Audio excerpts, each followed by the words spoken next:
All right. Well, let's get started with some talk about immunity, if I can get that out right. And we want to have a discussion here today about immunity and cancer. And I think here we are in the middle of October, shrouded with COVID-19, and people's captivation but is sort of fragmented. But the fact is that our health is our most important asset, and literally the level of health that each one of us expresses directly influences every aspect of our lives. So when we think about that framed in today's COVID-19 time, that the level of health that people have determines their reaction to an infection, or their ability to be infected or to be asymptomatic. And, very thankful that this has actually brought to light how amazingly important health is, and how we should be changing the world stage of conversation from false salvation in a vaccine into the real immunity is within you. And so we're trying to help change that, and that it relates to cancer in the fact that the same arm of your immune system that fights viral infections is the same arm that will seek and destroy cancer if it is enabled to do so. That Th1 cellular immunity arm of our immune system is what governs and regulates and is constantly probing and going through the body, looking for any cells that are out of control and then identifying them and destroying them, so that, as they call it, you have cancer without the disease, meaning that all of us constantly have things happening inside of our body in brief windows, and small microscopic tiny cells that may undergo the process of beginning stages of cancer, and then the immune system and the environment changes and the body kills that before it becomes a tumor or a clinical cancerous mass. And so I think that so many people need to become aware of the fact that cancer isn't something you catch, and it's not something you inherited. Your genes, so to speak, are the loaded gun, and the environment you put those genes in determines whether the trigger gets pulled. And I think that we have to step back and say that, since 1971, when Nixon invoked the National Cancer Act, things have only gotten worse. And as a matter of fact, childhood cancer is now the fastest growing population of cancer patients. And so statistically, those that are the most precious to us are now the most in harm's way. And it's because of the fact that, like in 2019, there was $45 billion allotted by the US government alone to its National Institute of Health and the NCI to further the research on cancer and development. But the war, and that's gone on to some degree to that level since 1971, and yet still the pink ribbon campaigns and the different things that have gone on have been an utter failure.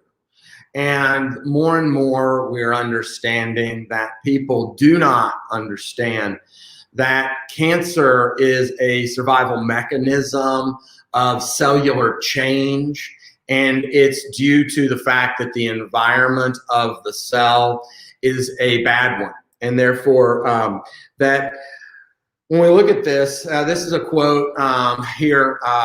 This is the ncbi.nim.nih.gov on PubMed. If the cause of a wound, or if the wound persists under the UV exposure or say a carcinogen exposure, the continuous wound healing process will lead to a clinical cancerous mass. There is no system in nature to stop or reverse the healing process in the middle stage when the wound exists. Therefore, the cancer mechanism is either healing the wound or exhausting the whole system. The body is doing the right thing at the right time. And many people have a very hard time understanding that cancer as a survival mechanism. And I think it's very easy to understand when we actually talk about it. It's in a basic form. And that is that if the environment on your skin is irritated with friction, your skin multiplies to deal with the extra friction and you get hyperplasia. Well, that's actually if persisted, and that's the first stage. It's one form of your skin making more just to protect itself.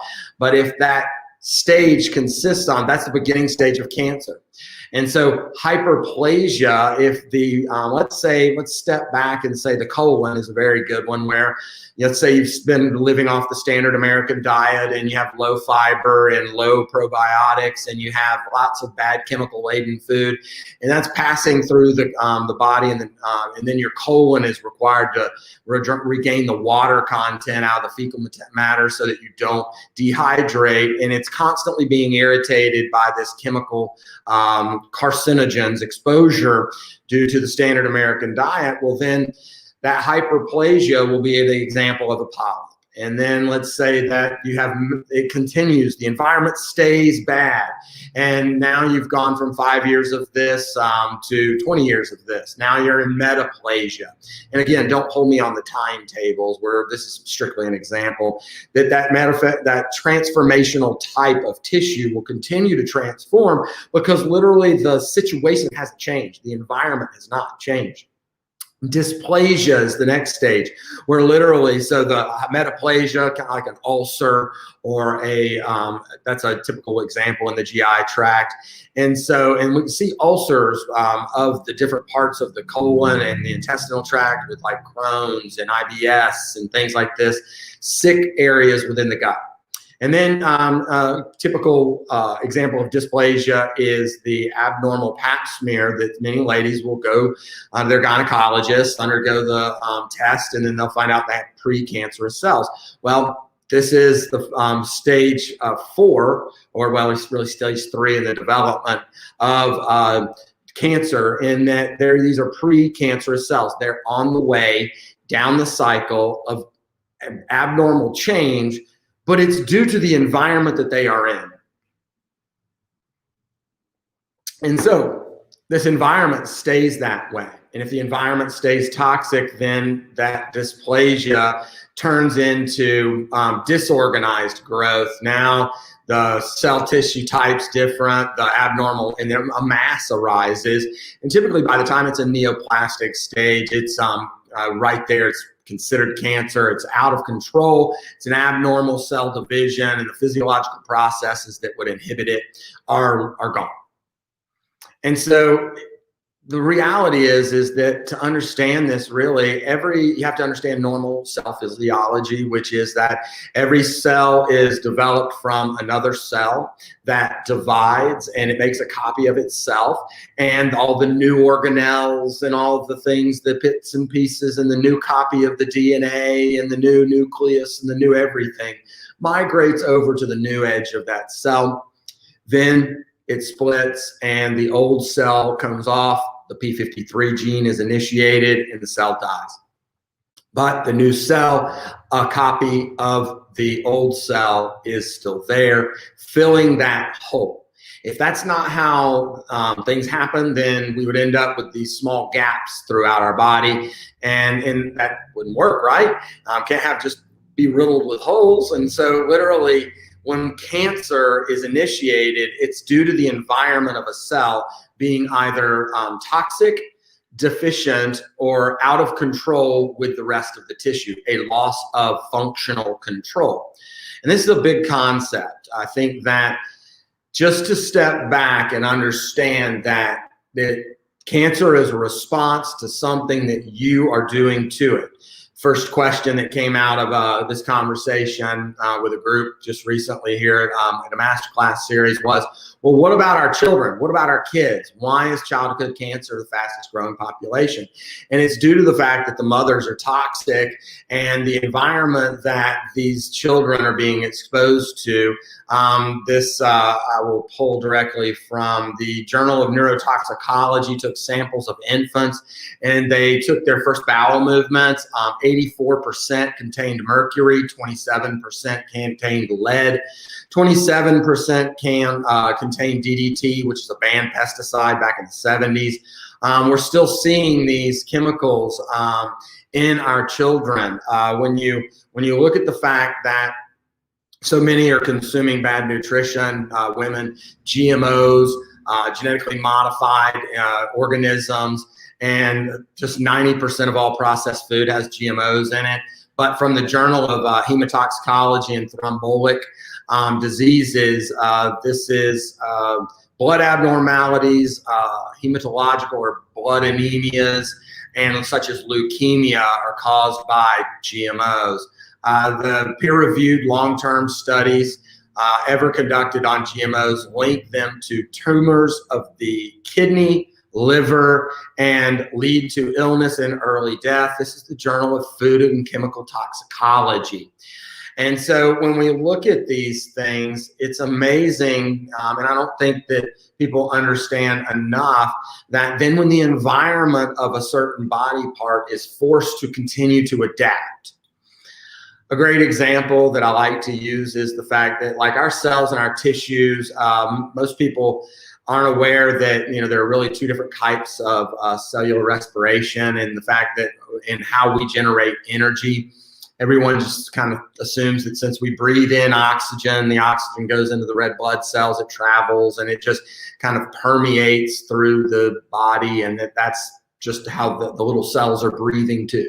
That's not really the way it is. Oxygen combines with one molecule of glucose in the electron transport chain in the mitochondria of the cells that produce energy called ATP.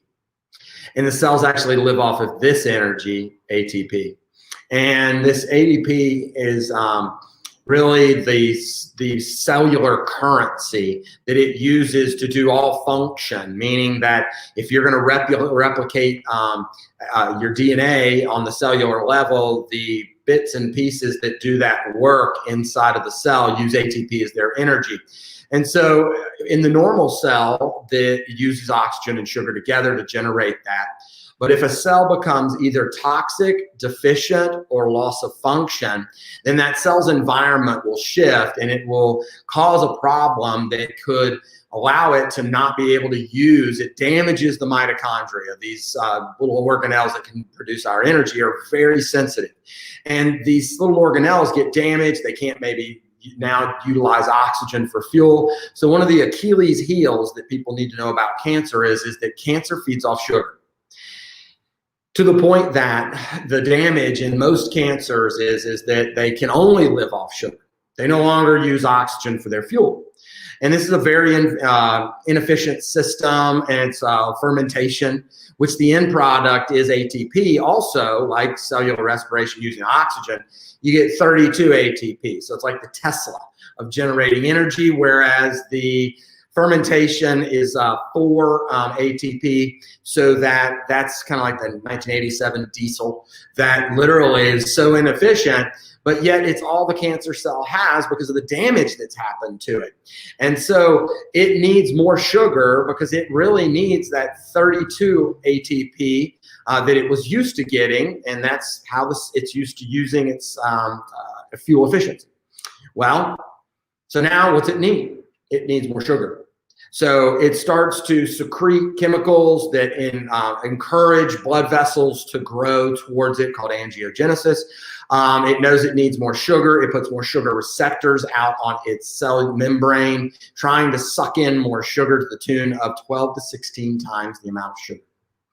That 12 to 16 times the amount of sugar is needed because it requires that much more energy, and the energy production is so inefficient.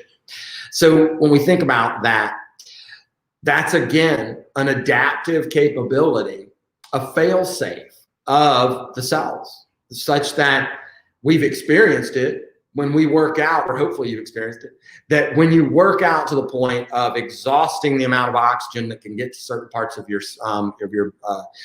muscles, then your body goes into ferments sugar, and you produce lactic acid, which causes an acidic environment, which helps in the short term break down the muscle tissue. And in the short term, you get sore. That's how you've experienced it. And you get really, really, really sore. You overworked it. Your body could not compensate for that much activity and the level of oxygen you delivered. And therefore, it switched over and you get this soreness feeling. Well, if that lactic acid, can you imagine in the organs that you can't feel, that this environment is in a constant state of lactic acidosis, where you have this soreness in the organ instead of something you can feel like the muscle, and that acidic environment further damages the DNA and the environment of the cell, thus causing this adaptive process to continue. The machine spirals downhill, again, because the cell's trying to survive. And so we have to jump back into the concept that your body's doing the right thing. It's just that the environment that it's trying to adapt to in that area has become toxic, deficient, or loss of functional control from the nerve system and its coordination of that part with that organ or the rest of the organ system or the organ or the whole body. And so really what we should be asking with cancer is what causes deficiencies, toxicities, and loss of function? And because if we can answer those questions, and we can answer them for you personally, then you can be the remedy, in the fact that we know that 90% of disease, including cancer, is lifestyle related. And therefore, if we can help fix the cause, then we don't need the artificial outside in cure that isn't the cure anyway. The examples of chemo and radiation and things is that it kills the cancer faster than it kills the rest of the body.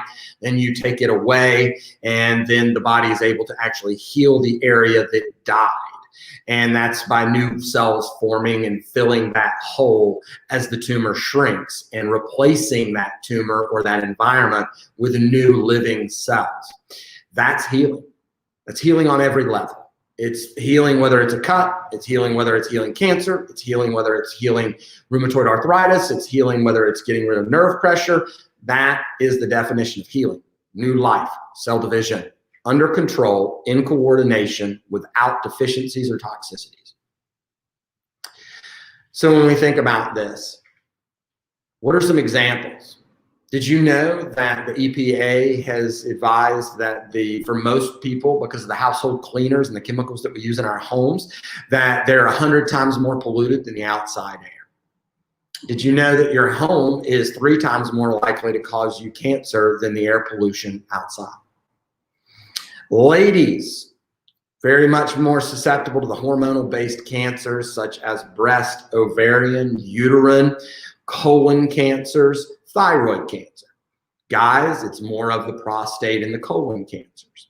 And therefore, those are hormonally related cancers, and they're toxicity related cancers. And therefore, what are some of the toxins that you probably don't know about? Did you know that taking ibuprofen 1 a day for 5 years, according to the Journal of the National Cancer Institute, is an increased risk of cancer by 50%? Did you know that taking 1 aspirin a day, this is again, the Journal of the National Cancer Institute, look it up. Women taking 1 aspirin daily for 5 years increased their risk of breast cancer by 80%. Again, Journal of the National Cancer Institute, repeated antibiotic use is associated with an increased risk of breast cancer. Why don't we know about this? It's not popular conversation to understand that the cure for one thing that's an artificial chemical toxin being put into the body can cause problems in another area. We would rather just say, hey, that aspirin thinned the blood, and it might make you less likely to have a heart attack or a stroke due to better blood viscosity. But if we talked about it in a lifestyle format where we're actually trying to help you be healthier instead of just treat a symptom, and we're actually trying to encourage life in you, then we would say you can do the same thing with better hydration and a less toxic environment, less inflammation in your cardiovascular system. Therefore, your clotting factors, your platelets, your inflammatory markers, your cholesterol will go down on its own. Blood viscosity will go up, and the disease process is actually remedied. Because one of the other things that happens, pardon me, talking so much, I gotta wet my throat here. The idea is that we want to understand that, you know, our bodies are constantly adapting and trying to overcome the problems with their environment, and that if we promote the things that literally remedy the solution or give us the cure, and the cure is a better functioning body. And the cure is the fact that you're minimizing the deficiencies, the toxicities, and removing the interference to the expression of your life that allows you to have the fearless mindset that says that you're literally dealing with the cause instead of waiting for the artificial cure to come in outside of you. And that is a completely different concept. And it's vitalism at its core. It's chiropractic at its core. It is the philosophy, science, and art of things natural. And it is the awareness to people that your deficiencies can cause cancer. Your toxicities can cause cancer. The lack of function of an organ over time allows the environment to become so bad that then it adapts to that bad environment. And just like again, genes are the loaded gun, the environment pulls the trigger. That statement is too that if that environment is bad enough on the genetics that are there, enough genetic mutation can continue to happen that then the disease process is manifested. But it is always and again, this is hard for us parents who have children to even fathom that they could be, that something we have done, something we did when they were in utero, they were developing inside their mother, could have led to them causing cancer. But this is the reality of the world that we live in. And so literally, as a chiropractor, as a max living doctor, my job is to help rescue you from the soup of toxicity out here in the world that we are slathering ourselves in, both internally and externally. Internally from the standard American diet that's laden with those xenoestrogens that are one of the major causes of the cancers related to hormones. That's, again, breast, ovarian, uterine, thyroid, prostate, colon, that includes most of the major killers, right, for cancer. And so, except for pancreatic, right? But these xenoestrogens are molecules that are coming to you through your plastics, the lining in your tin cans, the water bottles that you're continuing to buy that sat outside in the sunlight for weeks on end at the favorite market, and where it's subjected to UV light that made them leave that plastic taste. That plastic taste is xenoestrogens, cancer-causing molecules in the water that you're paying them for. Consumer Reports just recently put out an article on safe water bottle or safe water drinking, and included in that was the fact that there's a group, PFAs is the chemical compounds, and that they found PFAs in 43 of the 49 water bottles, bottled waters that they tested. So that's pretty significant. And these forever chemicals, they can be into that category of estrogen mimickers and toxicity that causes cancer. So what are you going to do? What's the best thing that you could do as a person wanting to be healthy to minimize your cancer risk? Number one, on a personal note, would be that you minimize sugar. That's something you can do on your own. cutting grains and or minimizing them. We're not going to get rid of it altogether. Vegetables have carbohydrates in them, and so we need those. They break down. We utilize those, but just processed foods. Getting rid of processed foods in your life is a big deal. Like I ate Lolitos for lunch today, but I just didn't eat the chips. I ate the food and things like that. Just taking those kind of steps in your own life and in your kid's life. What about the immune system being suppressed? One of the biggest arms of your immune system is that Th1 that fights again against cancer. Those are neutrophils. So you know what it said mainly on your blood work, that those neutrophils are inactivated or downregulated when anyone consumes, and it depends on your weight.